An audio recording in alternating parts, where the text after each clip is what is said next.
하나님의 말씀 마태복음 13장 53절 되겠습니다. 13장 53절 맞죠? 예습다 하셨겠죠? 거기 잠깐 읽어볼까요? 예수께서 이 모든 비유를 마치신 후에 거기를 떠나서 고향으로 돌아가사 저희 회당에서 가르치시니 저희가 놀라 가로되 이 사람이 이 지혜와 이런 능력이 어디서 났느뇨. 예수님이 앞서 많은 표적을 행했죠. 환자들도 고치고. 그런데 지금 13장 53절에서부터 그 이하 14장 12절까지는 6896페이지 보면 양쪽 가로 2번 사건으로 주기를 행사한다. 다시 말해서 사건을 통해서 어떤 주변에서 일어나는 사건을 통해서 예수님의 그 선지자 직위를 이제 드러내면서 그거에 대해서 설명을 하는 그런 내용으로 그렇게 엮어집니다. 그래서 13장 53절에서부터 14장 12절까지는 두 가지 사건이 일어나요. 그 두 가지 사건이 뭐냐면 13장 바로 58절까지는 53장에서 58절까지는 고향에서 배척을 당하는 그런 사건이 일어납니다. 예수님이 고향에서 배척을 당해요. 또 하나의 사건은 14장 1절로부터 12절까지는 선지자로 아는 요한을 죽였던 사건으로 그렇게 딱 사건이 드러납니다.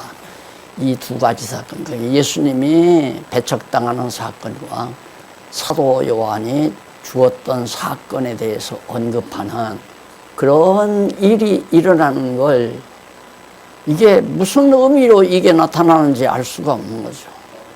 그래서 의미를 모르고 그러니까 성경을 깨달아 알 수가 없었죠. 그러나 여기는 의미가 분명하게 드러나잖아요. 선지자 직위에 대해서 확실히 이 사건을 통해서 드러내신다.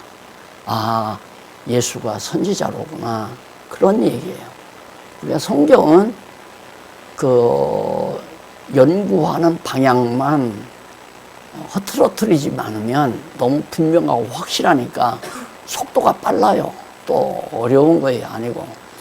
우리 김 장로님 저 실제 건축일 하시면서 공부 어떻게 하겠어요. 그런데 창세기부터 요한계시록까지 다 외버리잖아요. 오늘 보니까. 그렇게 쉽고 간단하단 말입니다.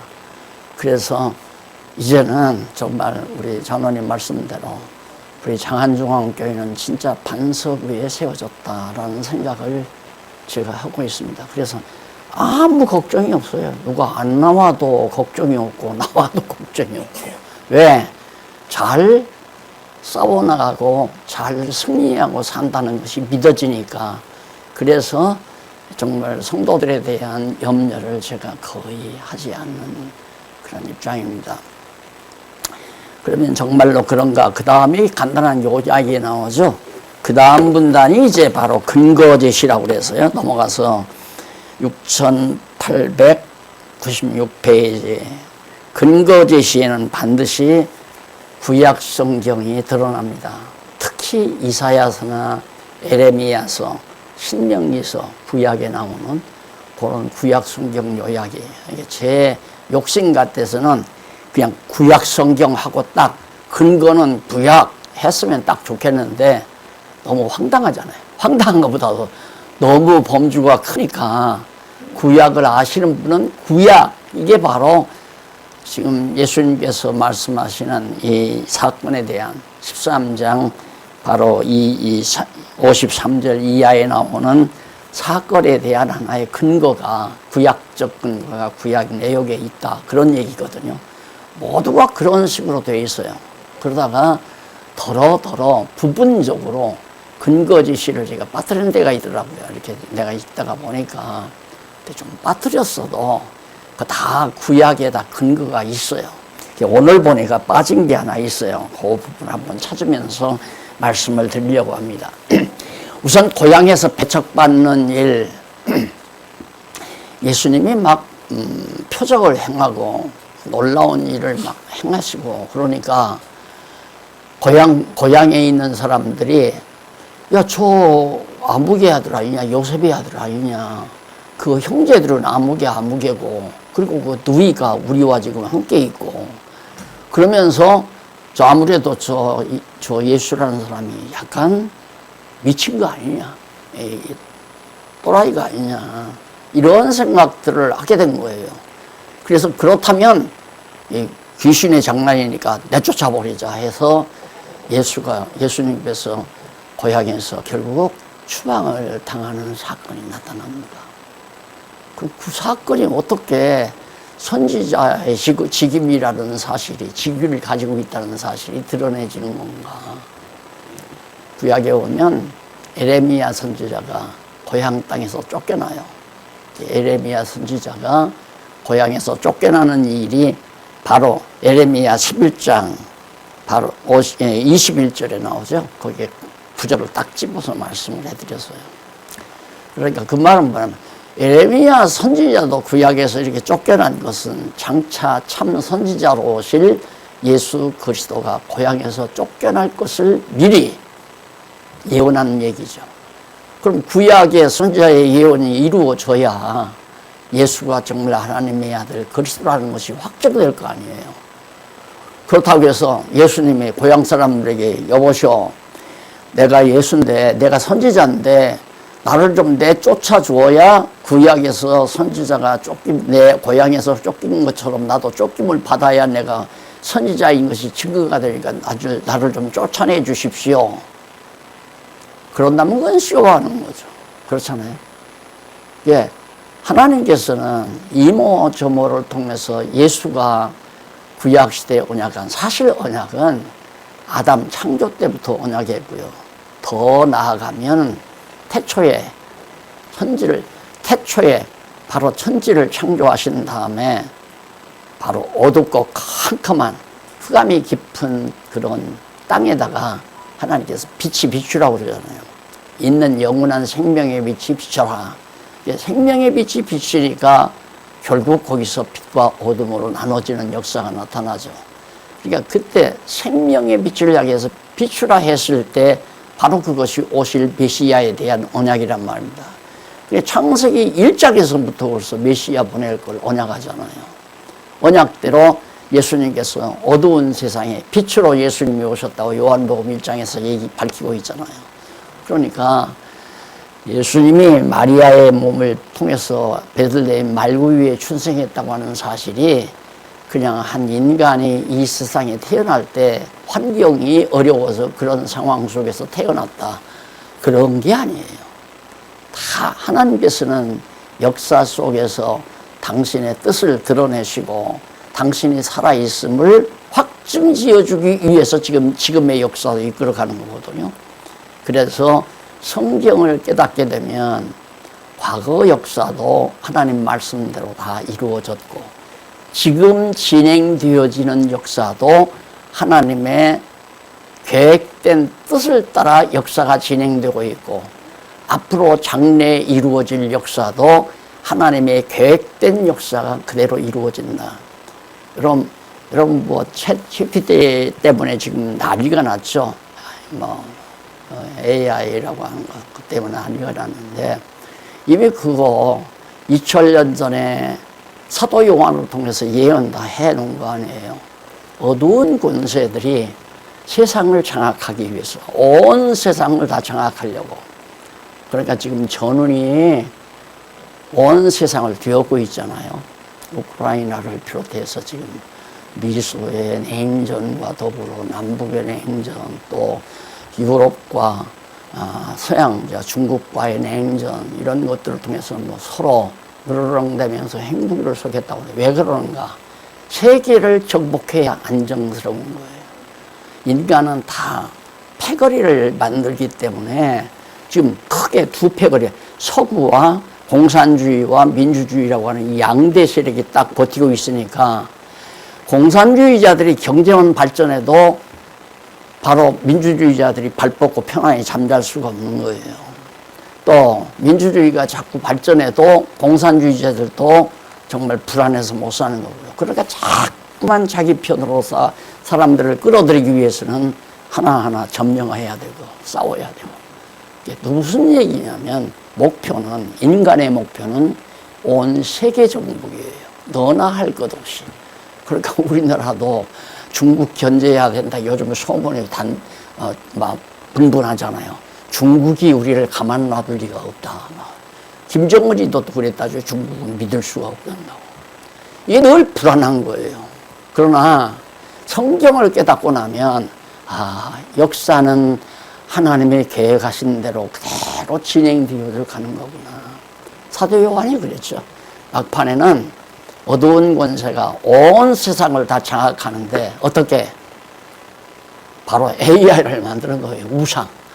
우상을 만들어서 말을 하게 하고, 말을 하게 할 뿐만 아니라 거기다가 생기를, 그러니까 어두운 권세가 생기를 집어넣어줘요. 생기를.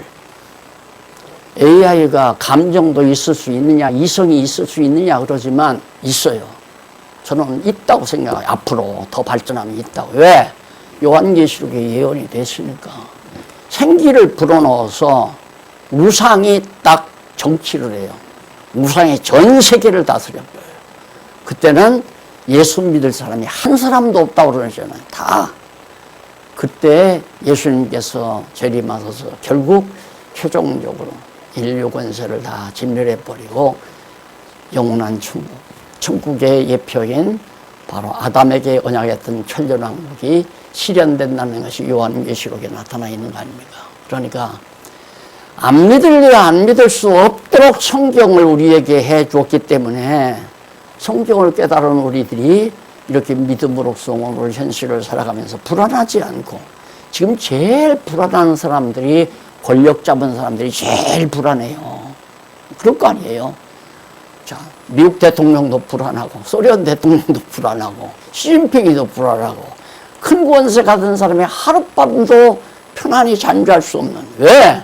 언젠가 저 사람들이 쳐들어올 거라는 그런 가정 때문에 이거 불안해서 어떻게 살아요? 우리는 그게 아니라 세상은 하나님의 계획된 대로 잘 걸러간다.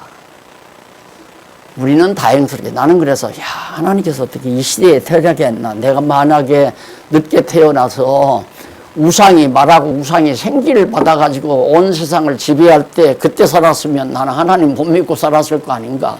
다 죽이니까. 말 안 들으면 나 죽여요. 그냥 감당 못해요. 지금 그 AI 그걸 만들어 놓고도 불안해가지고 이놈이 인간보다 뛰어넘으면 어떻게 될 거냐. 그러지는 않을 거다. 누가 그렇게 만들겠느냐. 핵무기 만들 때 처음에 전쟁 무기로 만든 게 아니잖아요. 생활의 편의를 위해서 만들었다가 결국에는 보니까 이게 전쟁 무기로 유용하니까 전쟁 무기 만들어 놓고 지금 막 잔뜩 만들어 쌓아놓고는 불안한 거죠. 요즘 김정은이 불안해하는 거 보세요. 핵무기만 만들어 써놨는데 왜 그렇게 불안해해요? 우리는 핵무기 우리 집에 핵무기 하나도 없거든요. 근데 불안 안 하잖아요. 여러분들도 마찬가지고. 왜? 역사의 지배자이신 하나님 여호와가 살아계시다는 확신 때문에. 그래서 고향에서 쫓겨난 예수님의 사건 자체도 여호와 하나님이 살아계시다는 확실한 증거를 보여주는 하나의 근거 자료다. 14장 1절로 12절 선지자로 아는 요한이 죽었어요. 그거는 죽었던 사건을 통해서. 근데 그때 어떤 일이 있었느냐면 그때 분봉왕 헤롯이 예수의 소문을 듣고 그 신하들에게 이르되 이는 세례 요한이라 저가 죽은 자 가운데서 살아났으니 그러므로 이런 권능이 그 속에서 운동하는도다 하더라. 그때 권력을 잡은 헤롯 불안하죠. 대단한 사람이 나도 딱 권력을 잡은 로마의 국부각시 아니에요. 헤롯이 유대를 지배하기 위해서 이제 헤롯 네 사람에게 그 왕국을 네 사람에게 나눠가지고 갈릴리 지방을 이제 헤롯에게 맡겨줬는데 그건 다른 거 아니에요. 세금쟁이에요. 그냥 백성들의 입맛 세금 걷어서 너 조금 받아 먹고 다 갖고 와라. 그런 심부름꾼이 헤로드 왕이란 말입니다. 그러면 대로마 제국 등을 업고 사는데 그 뭐가 그렇게 불안해요? 그 갈릴리 호숫가에서 나타나는 예수라는 사람이 뭐 병자 좀 고쳤다고 해서 귀신 좀 내쫓았다고 해서 왜 그렇게 불안한가? 백성들이 막 따르니까. 백성들이 은집하고 따르니까. 그러니까 이 헤롯은 바로 세례 요한이 그 죽었다가 살아나는 것 같다. 자기가 세례 요한을 죽였잖아요. 왜 그러냐면 세례 요한이 지난번에도 말씀드렸지만 당신 동생이 하나 뺏어 사는 거 뭐 나쁜 일 아니냐, 나쁜 행동이다 그런.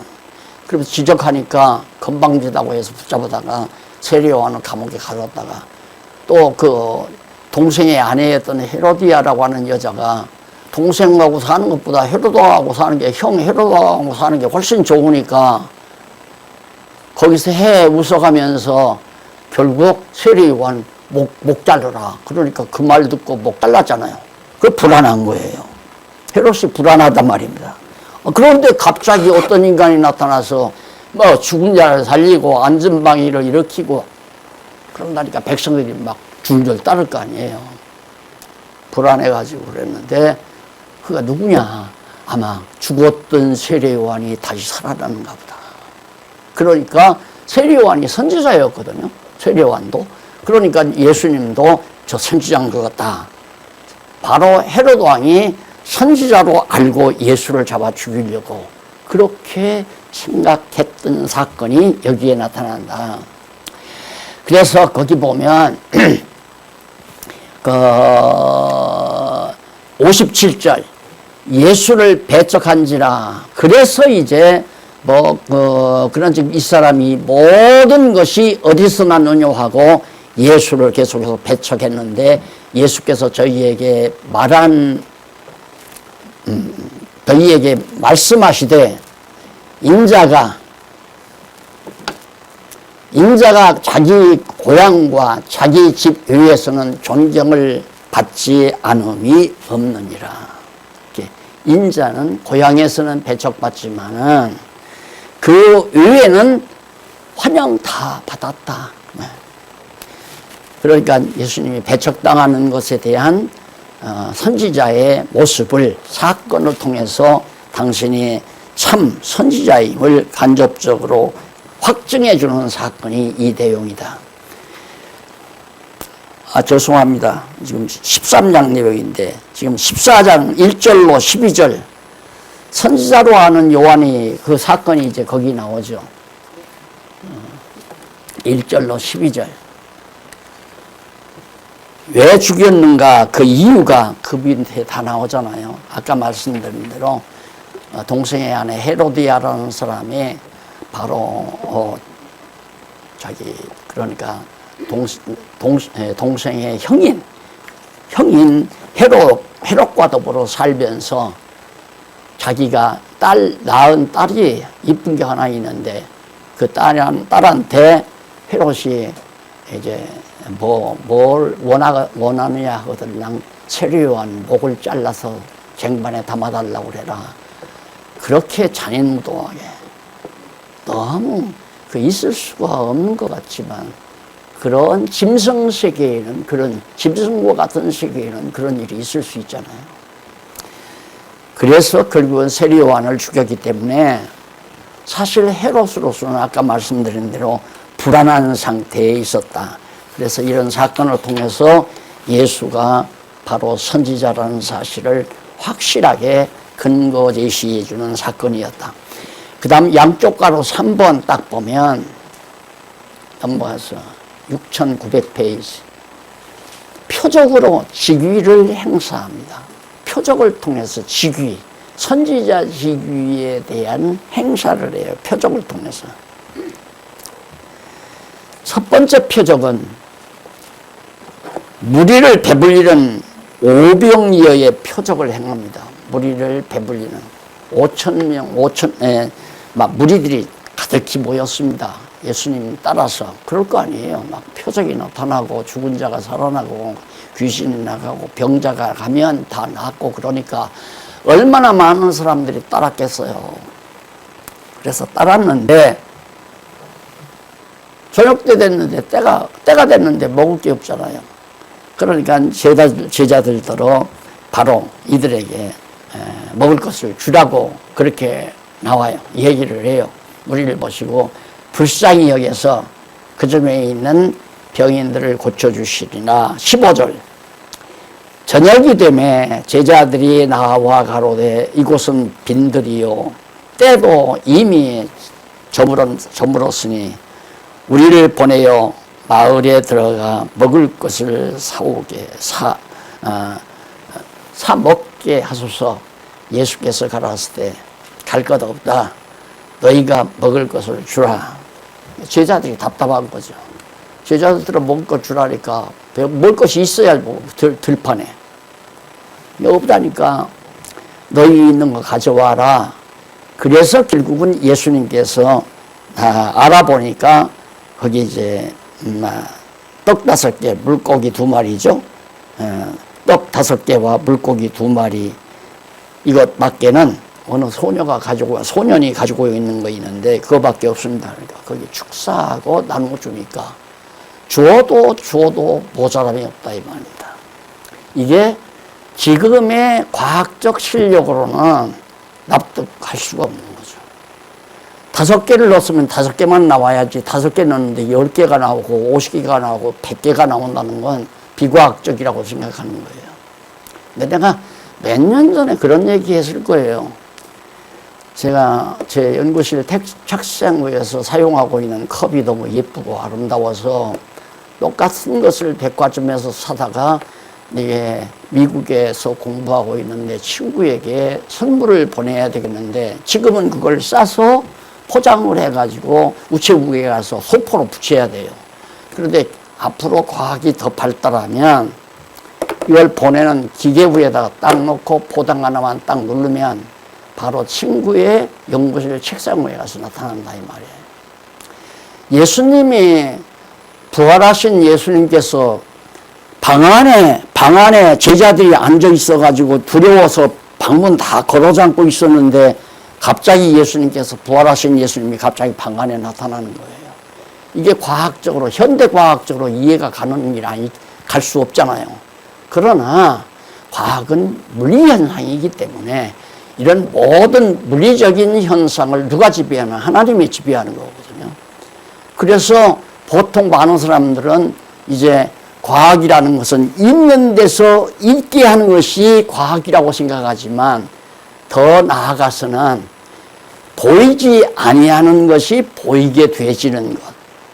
그 빅뱅원리라는 것도 그거 아니에요. 아무것도 없었는데 작은 어떤 존재 하나가 그게 팡 터지면서 이 우주 공간이 모든 천체가 됐다. 그게 도리어 더 허무맹랑한 얘기 같죠. 그렇잖아요. 오병이어의 역사보다도. 그러니까 하나님의 능력을 가지고 계시는 우주와 만물 또 물질을 지배하시는 하나님은 지금 여기 물질이 없지만 내가 그러잖아요. 물질이란 뭐냐? 기의 뭉치다. 기가 꽉 뭉쳐지면 동양 철학에서는 물질을 기의 뭉치라고 그래요. 기가 뭉치면. 기는 눈에 안 보이잖아요. 지금 이 방 안에도 기가 꽉 차 있죠. 근데 이 기가 뭉쳐지면 결국 물질로 변화된다. 무슨 얘기냐면 물고기 2마리와 떡 5개 뿐이었지만은 예수 그리스도께서 신권, 그리스도의 능력으로 표적을 행하신 거예요. 죽어도 남고 죽어도 또 나오고 죽어도 또 나오고 5,000명이 먹고 부스러기가 12광주르게 남았다고 그러잖아요. 이것이 옛날 상식으로는 무슨 동화책에서나 나오고 요술쟁이들의 요술 말로만 들었지만은 지금 물리적인 상식이 조금이라도 있으면 이게 구태여 그렇게 믿을 수 없는 완전히 허무맹랑한 얘기가 아니다.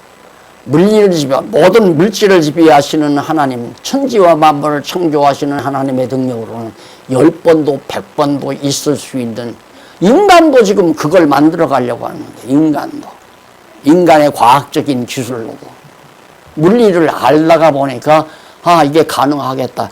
어떻게 여기서 전기로 보당 눌렀는데 친구 책상 위에 컵이 딱, 내가 원하는 컵이 딱 나타나느냐, 이 말이죠. 지금 AI, 이 AI에 하는 AI의 이런 행동, 처지 자체도 상상할 수 없었던 일 아니에요. 상상할 수 없었던 일.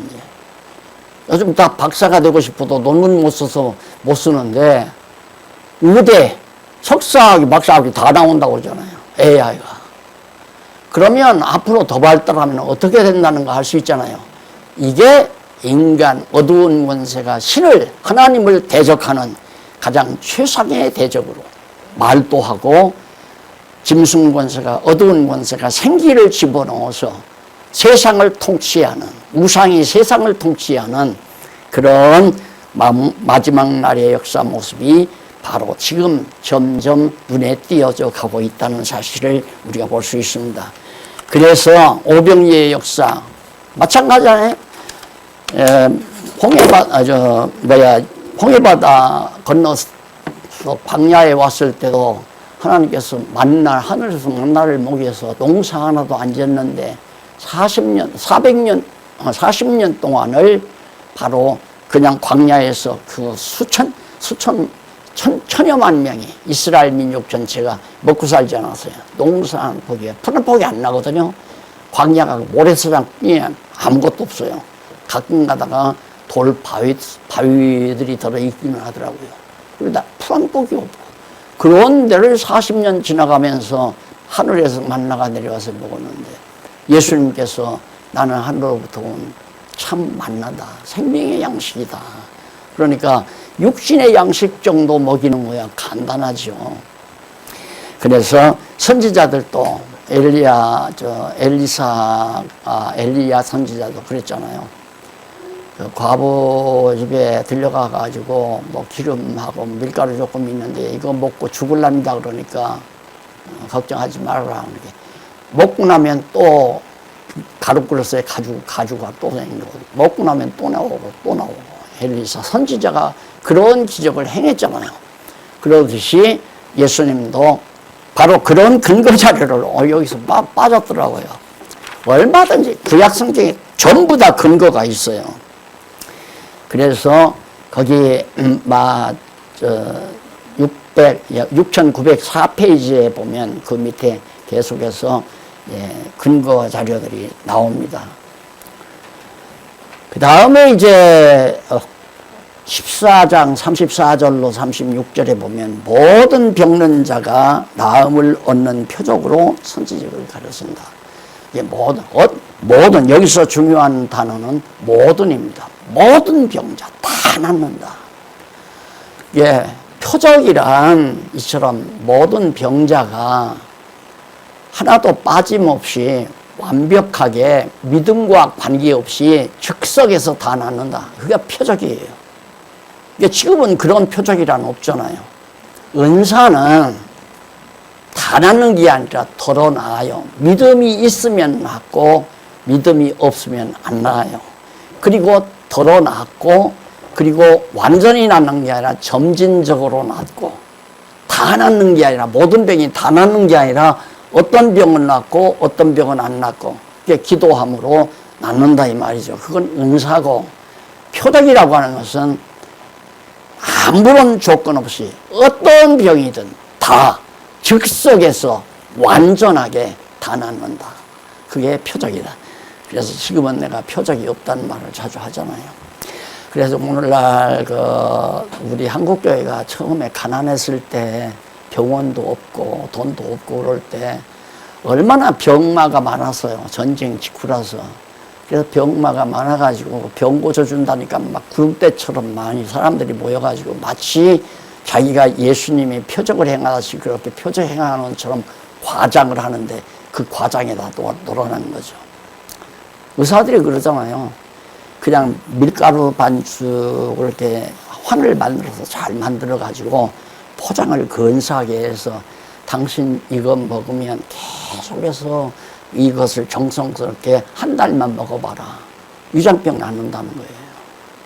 그러니까 유명한 의사가 병 낫는다. 자기 마음에 최면을 거는 거죠. 그 인체라고 하는 거 거기에 관계가 있잖아요.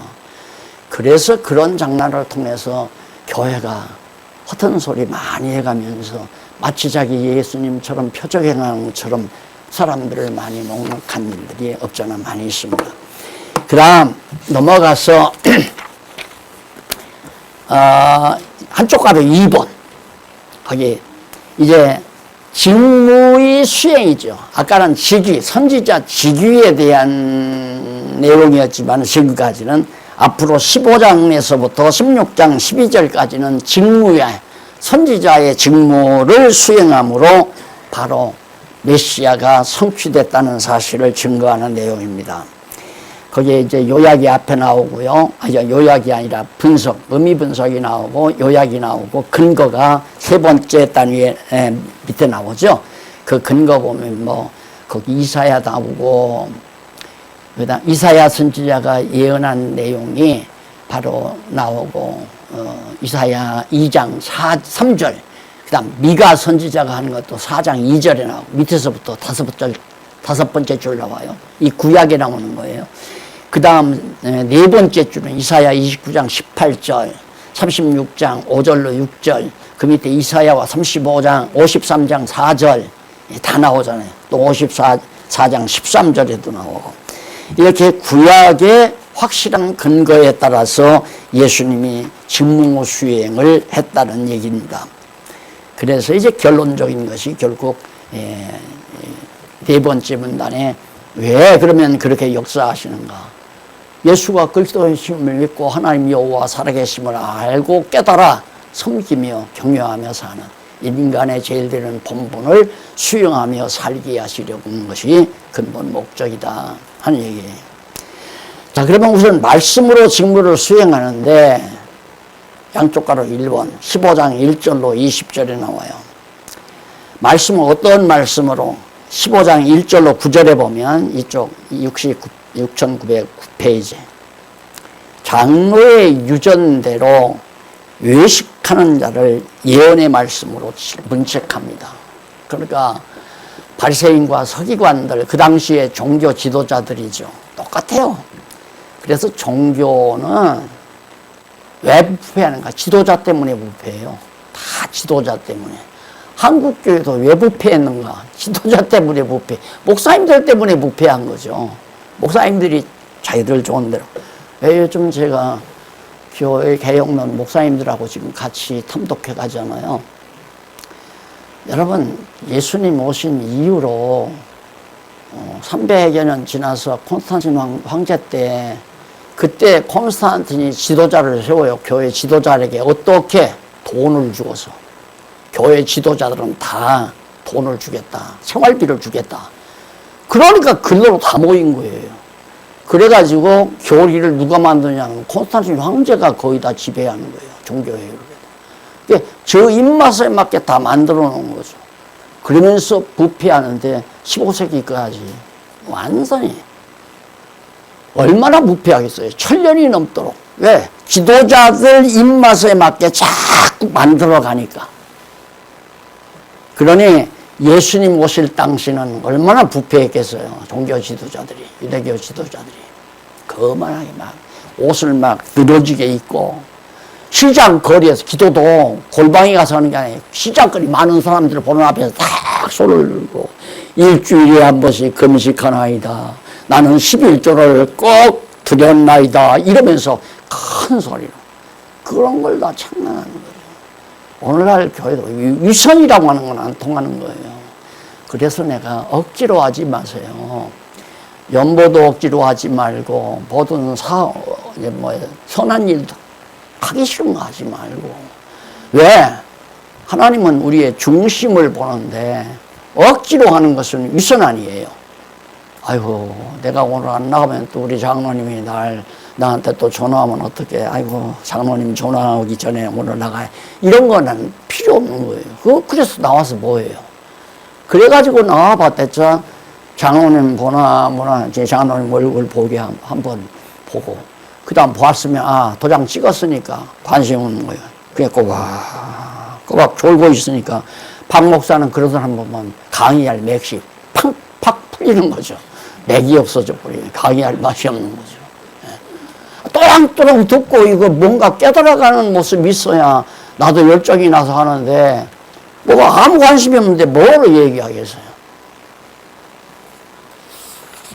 그래서 바로 이게 이제 장로의 유전이라는 게 자꾸 그게 전통이라고 하는 것은 당연히 종교에서는 안 통하는 겁니다.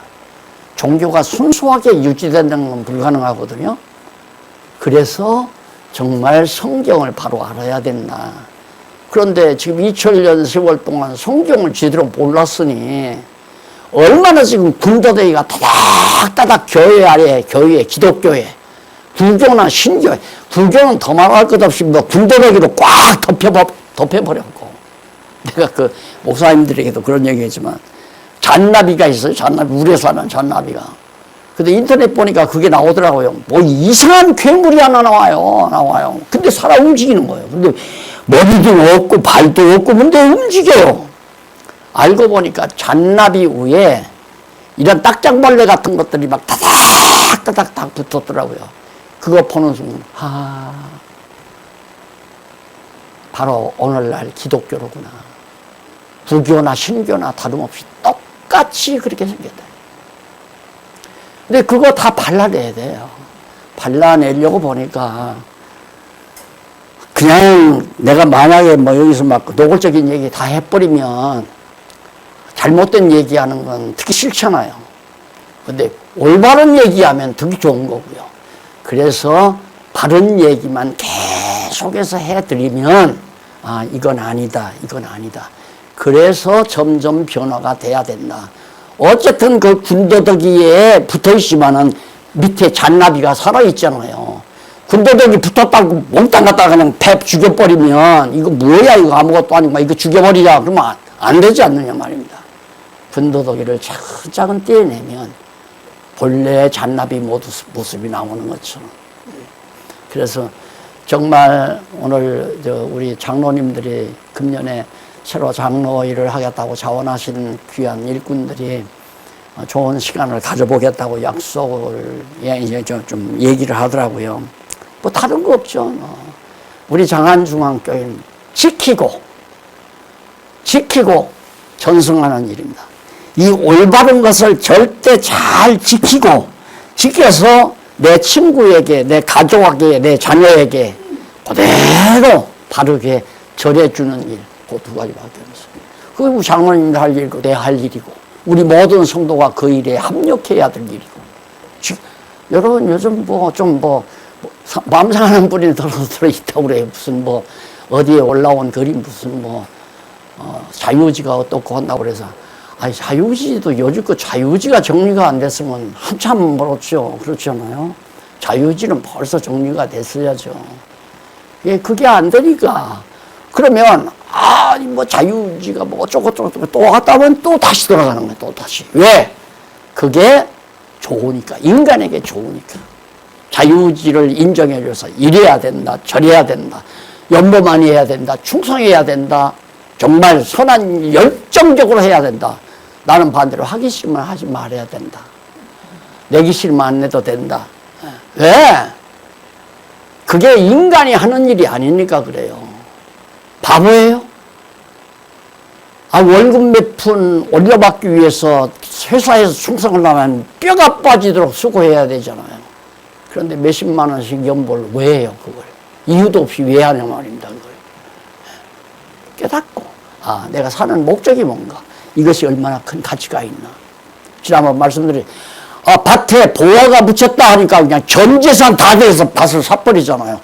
누가 보면 저 사람 미쳤구나. 미쳤죠? 보화를 보면 안 살 사람이 어디가 있어요. 자, 그 다음에 이제 15장 10절로 20절까지 보면 외식하는 자들의 오해를 제자들이 옳게 깨닫도록 가르쳐 줍니다. 그 외식하는 자들이 아까도 말씀드렸잖아요. 자기의 의의를 드러내기 위해서 나는 이마만큼 거룩하다. 나는 하나님과 이마만큼 가깝다. 자기를 어떻게든지 사람들에게 많이 보이는. 오늘 이렇게 딱 축에 들어오는데 어느 성도님이 그래. 아이고, 목사님 참 멋있어요. 그래. 언제나 안 멋있었나? 그리고 뒤에서 얘기해서 내가 엘리베이터를 타고 올라가면, 야, 이거 내가 이거 너무 치장을 많이 하나, 이런 생각을 했어요. 왜? 나는 예의를 지키기 위해서 성도님들 앞에 내가 너 다해 뭐라 하면 그냥 풀어 제키고, 미국 사람들 보니까 이 폴라 입고 딱 나오더라고요. 아, 그렇게 했으면 참 좋겠어요. 예, 나도 폴라만 입고 그냥 작게 입고 그러고 강의했으면 좋겠는데, 한국적 상황에 아직은 조금 빠르지 않나. 그래서 난 항상 박홍기 교수는 좋겠다. 그때는 그냥 와이셔츠 바람에 강의해서 상관없을 거고, 반바지 바람에 강의. 미국 사람들은 반바지 바람에 강의하더라니까요. 교수들도 그러고. 외식이라고 한가. 치장이라고 하는 것은 자기를 과장하기 위한 거기 때문에 그것도 그렇게 아름다우면 못 된단 말입니다. 그래서 외적으로 화사하게 화장이 짙은 여자치고 소갈매기가 없다고 그렇게 보통 얘기를 하잖아요. 외식이라는 절대 하면 안 되죠. 그래서 왜냐하면 자꾸만 뭔 먹어야 되고 뭔 못 먹어야 된다 이러면서 자꾸 가르치니까 예수님께서 야, 입으로 들어가는 것은 사람을 더럽게 하지 못하지만 입에서 나오는 것이 사람을 더럽게 한다. 왜냐하면 입으로 들어가는 것은 소화돼서 뒤로 나가버리잖아요. 그러나 입에서 나오는 것은 마음에 있는 것들이 나오니까 그 사람을 더럽게 하는 거다 이거예요. 그걸 예수님께서 19절에서 얘기하니 말씀하네요. 19절 보면 마음에서 나오는 것은 악한 생각과 살인과 간음과 음란과 도적질과 거짓 증거와 회방이니 이런 것들이 사람을 더럽힌다는 말이죠. 요즘 정치하는 사람들 이렇게 보면요, 어떻게든지 뒷조사를 해서 뭔가 흠집을 찾아서 그냥 그걸로 그냥 죽이려고 난리를 하네. 여당이나 야당이나 똑같아요. 왜? 여당, 야당 다 인간이 하는 일이니까. 타락된 인간의 군집들이 하는 작태들이니까 남의 흠집 물고 그걸 욕하고 시기야. 아니, 적어도 국회의원 정도 되면 대학은 대부분 나오지 않았겠다. 그러면 어느 정도 좋은 말, 듣기 좋은 말, 부드러운 말, 단어는 좀 알 수 있을 텐데, 와, 그 말들 참 거칠죠? 그걸 얘기하는 거예요, 쉽게 말하면. 근데 우리 교회 안에서도 싸움 일어나면 그렇게 돼요. 싸움 일어나면. 여러분 경험해봤잖아요. 싸움 일어나니까. 응? 별의별 다 하죠. 저도 엄청난 얘기 많이 들어봤어요. 영감택이라 소리도 들어보고요. 늙은이라 소리도 들어보고. 그래서 영감택이니까 영감택이라고 했는데 뭐가 또 듣기 싫을 필요도 없잖아요. 늙은이라고. 나쁜 놈이라고? 나쁜 놈이니까 나쁜 놈 소리 듣는 것도 당연하지. 안 나쁜 놈 있어요? 여러분, 하나님 앞에서는 안 나쁜 사람 하나도 없잖아요. 그러다 보니까 나도 나쁘니까 남들도 나쁘다 소리를 못하는 거죠. 그렇잖아요. 남이 아주 고약한 놈이니까, 나도 고약한 놈이니까 남이 고약해도 고약하다 소리를 못하는 거고요. 왜? 남을 정죄하는 것으로 나도 정죄받는다고 그러잖아요. 그렇게 안 하는 것이 내가 의로워서가 아니라 하나님께서 성령으로 우리의 마음을 지켜주니까 사악한 말 안 하고 남 험담 안 하고 시기 질투 안 하고 마음 편안하게 사는 것이 성령의 열매로 그렇게 사는 거라고 제가 누누이 말씀드렸죠. 그다음 표적으로 결국 이제 수행을 하는데 직무 수행을 선지자 직무를 표적을 통해서 다 아시는 거니까 그거 뭐 근거도 다 나오잖아요. 의미분석, 요약, 근거, 구약적 근거 여러 개 나오네요. 구약적 근거가. 그다음 15장 21절로 28절 귀신 들린 가나안 여자의 딸을 고치어. 가나안 여자가 이방 여자인데 딸이 귀신이 들리는데 그거 다 고쳐줬잖아요. 그러니까 또 귀신 들리니까 예수님을 뭐 바알세불이 걸렸다 이런 비난도 또 자꾸 하게 되고. 이게 처음에는 이제 내 딸이 귀신 들렸나이다. 이 가난한 여자가 와서 그러니까 예수님께서 나는 잃어버린 내 양을 찾으러 왔다. 개에게 던지지 않는다는 얘기죠. 이방인들은 내가 절대 병 고쳐주지 않겠다. 그러니까 그 여자가 있다가 개도 주인의 사랑에서 부스러기를 먹지 않습니까? 그 말에 내 믿음이 크다 이거예요. 그러면 앞에 오병이어에 행할 때 부스러기 나왔죠. 12광주리. 그 12광주리가 이제 이방인들에게 전파할 하나님의 말씀이라고 한번 그렇게 생각을 해보세요. 그럼 바로 여기서 개도 주인의 상에서 떨어지는 부스러기를 먹습니다. 이게 유대인들이 예수를 영접지 않고 배척할 때는 이방인들이 받는다 그 말이에요. 하늘의 생명 양식으로 오신 예수님이 버림받아들인 쓰레기로 될 거 아니에요. 쓰레기로 버려지니까. 근데 그 쓰레기와 같이 버려진 생명의 양식을 이방인들이 양식으로 받습니다. 근데 이방 여자가 그걸 믿은 거예요. 그래가지고 네 믿음이 크도다 칭찬하면서 여자를 고쳐줌으로 예수가 정말 참 선지자로구나. 그 다음 29절로부터 31절까지 지체가 부자유한 모든 자를 고쳐 표적으로. 왜 지체? 뭐 팔이 불편하든가 다리가 불편하든가 뭐 목이 불편하든가 눈이 불편하고 어디가 불편하든지 불편한 모든 지체들을 다 고쳐줬다. 이게 표적이라. 이렇게 해서 예수님이 당신의 직책을 수행하시는데 마지막으로 32장, 39장, 32절로 39절, 15장 무리가 배불리 먹고 남은 칠병이어의 표적을 또 얘기해 줍니다. 금방 부스러기를 주인의 상에서 부스러기를 먹습니다 라고 예수님이 하면서 정신병자 딸을 고쳐주시더니만은 여기는 바로 부스러기 배불리 먹고 무리가 배불리 먹고 남은 칠병이요. 그러니까 떡 7덩어리와 물고기 2마리로 정말 많은 무리가 먹고 남는 기적을 또 한 번 행해 줌으로 말미암아 예수님이 참으로 구약에 언약된 선지자로서 그리스도이심을 확증해 주어 그래서 여호와 하나님이 살아계시다는 걸 우리에게 보여주고 있는 겁니다. 다음 시간에는 양쪽 가로서 한번 교훈으로 직무를 수행하는 선지자 직무를 교훈으로서 수행하는 내용을 공부하도록 하겠습니다. 거기서부터 좀 예습을 해오시기 바랍니다. 기도하십시다. 하나님 아버지, 어쩌다가 우리가 이렇게 성경이 하나님의 말씀임을 확실히 믿고 신약을 통해서 예수가 그리스도임을 통하여 구약에 나타나는 여호와의 언약이 그대로 이루어진 것을 저희들이 믿고 신앙하게 하심을 감사합니다. 우주와 만물을 주관하시고 역사 지배하시는 하나님이 계시기에 세상이 아무리 분분하고 요란해도 마음의 평안을 유지할 수 있는 우리 성도들 되도록 인도해 주시옵소서. 예수님 이름으로 기도드립니다. 아멘.